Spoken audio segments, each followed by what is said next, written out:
this video, I'll be talking about dot products and cross products as far as how we do them and when we use them, or what makes sense within some statics problems for how we need to use them.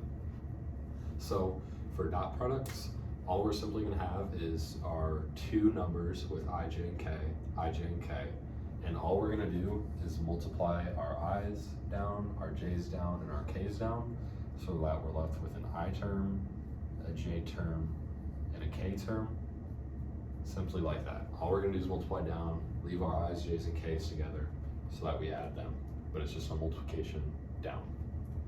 Cross products, all we're going to be doing is taking our i's, but we're going to multiply across this. We need to set up, I should start by saying we need to set up a little grid here with our i's, j's, and k's, our I, j's, and k's from our two numbers, except we're also going to leave a separate thing with our I, j's, and k's up top, so that helps us separate our terms. So we have our I terms, our j terms, and our k terms.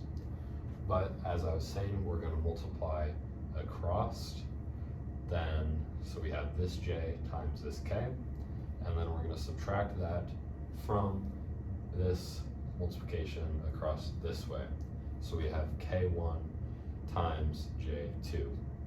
Then for our j term, we're going to be doing the same thing. It's easier to think about if you can copy this section of numbers over here. So we have our I1s, our J1s, our I2s, and our J2s. It's easier to just copy that over so that you can keep thinking about a multiplication being this way. So we take our J, multiply this right here, K1 times I2, subtract that from I1 times K2. Same thing, multiplication across, subtract, multiplication across. Same thing with our K terms, multiplication across, subtract, multiplication across. So that's how we actually do both our dot products and our cross products. Now we need to know when we're going to use each and what the significance is within some of our statics problems. So the equations that we can think about for both moments and forces is that a moment, we might have an R times R in cross product, with our F.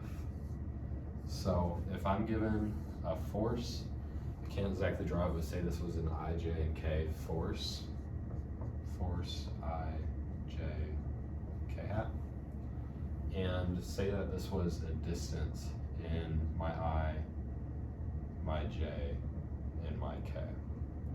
So I have I, J, and K. So we find the moment being the whole moment.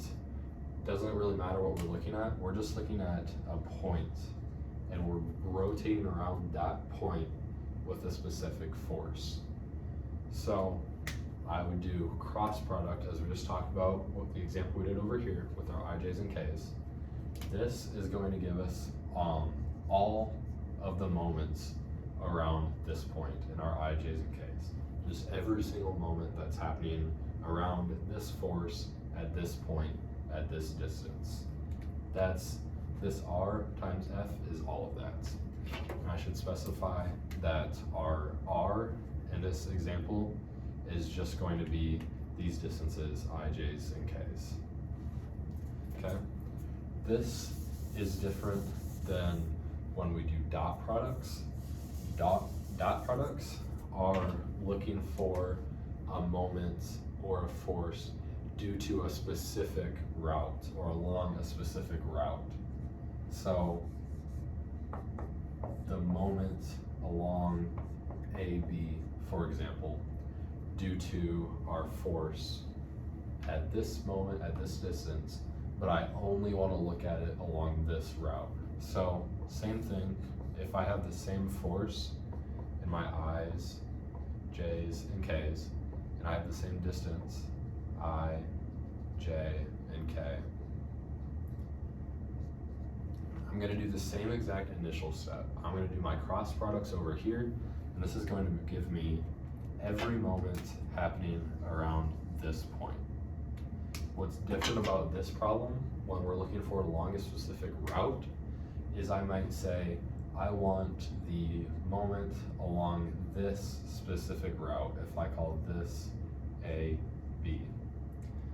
Now, I find this U, or along this specific route, and that is the portion of this total F, or this total moment that's along this specific route. I keep saying the word specific route because I'm gonna have ij's and k's along this moment, and that's all this dot product is helping us do. I'm taking this whole moment and I'm only looking at a specific part of it that's along this route. And the U is the direction that we talked about, or that we discussed in class earlier. This is just I, J, and K divided by the magnitude. So our I squared plus J squared plus K squared. And we talked about this already in class, but that is the U that we use up here.